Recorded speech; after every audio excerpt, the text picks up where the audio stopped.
this animation shows the flow of air through a pipe, and in this video I'm going to show you how to create this graph down here. We want pressure, the flow rate, the area and the velocity all plotted against distance. So we're going to try and predict these numbers and obtain these plots using Excel and Bernoulli's equation. So we begin by looking at the 4 points that we've got here. These 4 points decide the profile. So there are no dimensions on here, so I think we're going to add some. We're going to assume here that the inlet area is, say, 1 square meter. The area here can be 0.1 square meters. Here it can be 0.2 square meters, and here it's about 0.5. And there are 4 points. There's 1, 2, 3, 4. The first point is at the beginning, so it's 0% of the way along. The second point is about 1/3 of the way, so 33%. The second point is 2/3 of the way along, and the last point is at the end. So we'll begin by creating a spreadsheet. This is the spreadsheet we're going to try and end up with. We want distance measured in whatever units. There could be millimeters, and the first point is 1. We don't want to have to type in all these different areas and calculate them by hand. We just want to put in 4 points. So there's the first point. Second point is a bit further down at the 33% position. So we're just going to put in 4 points and then have the spreadsheet calculate everything automatically for us. So we'll have 4 columns of output here. We'll have the area. Actually, the area is an input. We'll have 3 outputs: the flow rate, the velocity, and the pressure change. See here, the pressure is dropping. If the velocity increases, the pressure will drop. The pressure change will be negative. The pressure will drop. So let's create that. Let's create the spreadsheet. So put a few titles in: points, area, flow rate, velocity, and then pressure change.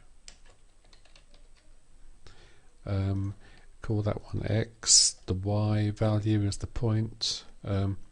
Area A. Flow rate, we call that one F. Velocity, let's call it V.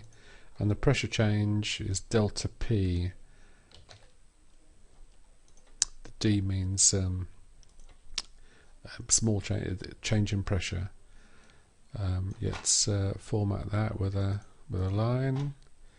Now let's start at 0 and go up in 1s. We don't have to go up in 1s. We could go up in 2s or 5s or any number. But I'll just keep this simple, although it means more dragging down. And stop at 100, so that's all the way down. I'll just change the alignment of that lot to make it line up with the numbers. So the first point we've got on here, that's going to be 1, that's 0.1, and that's 0.2, and that's 0.5. So on the spreadsheet, this can be 1 at 33, that can be 0.1. At 66%, that can be 0.2, and at 100%, that can be 0.5. So we don't want to have to. So we're now going to interpolate between those points. We don't want to have to actually manually calculate every area at every point along here. It's just too time consuming. We're going to let Excel do it for us. So we're going to use a principle of linear interpolation to do this. And linear interpolation is a method of straight line interpolation between 2 points. If you know these 2 points on a straight line graph, there's the xy position, x0, y0, and the second point is x1, y1. If you want to find out the height, the y value of any point in between, given the x value, and you want the y value, then this is the formula that you use. So the y0 is the beginning value, x take away x0 is that distance there, y1 take away y0 is the total height, x1 take away x0 is the total length. So you divide the total height by the total length, that gives you the gradient. Multiply that by this length here, and that will give you that length there, from there to there, and then you add on the value of y0, and that will give you the total height. So let's just quickly do that. The first formula, we want to type in equals, what was it? It's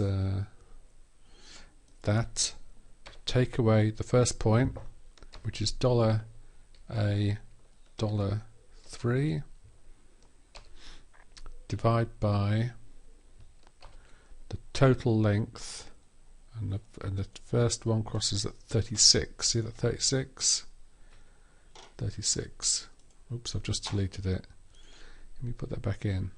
Equals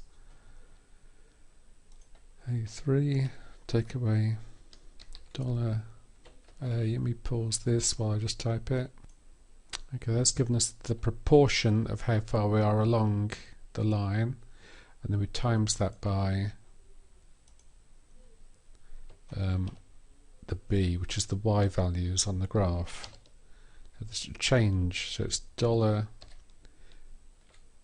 $B, $36, take away $B, $3, and then we add on $B, $3, so which is the y0. So copy that down.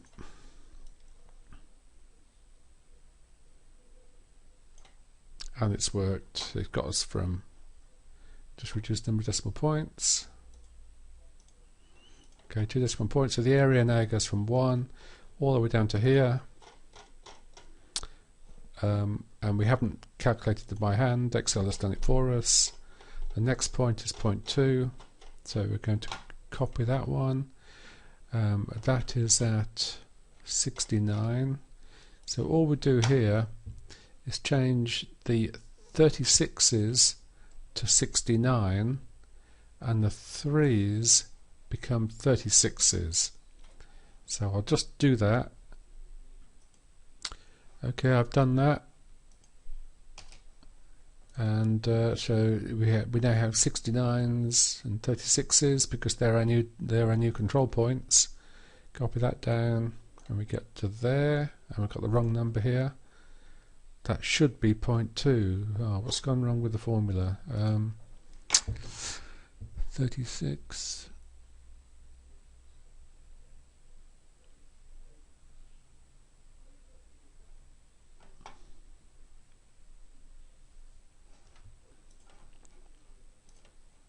Yeah, that should be A36 because it's the row we're on. And that's got us the right value. So what we're doing, the A column shows the X values and the B column shows the Y values. So that's what we're doing. That's the first A column value, second A column value, that's the B column value, and that's the second B column value. And we're just interpolating in between. Try and derive this formula for yourself, and that will help understand. I'll continue this in another video.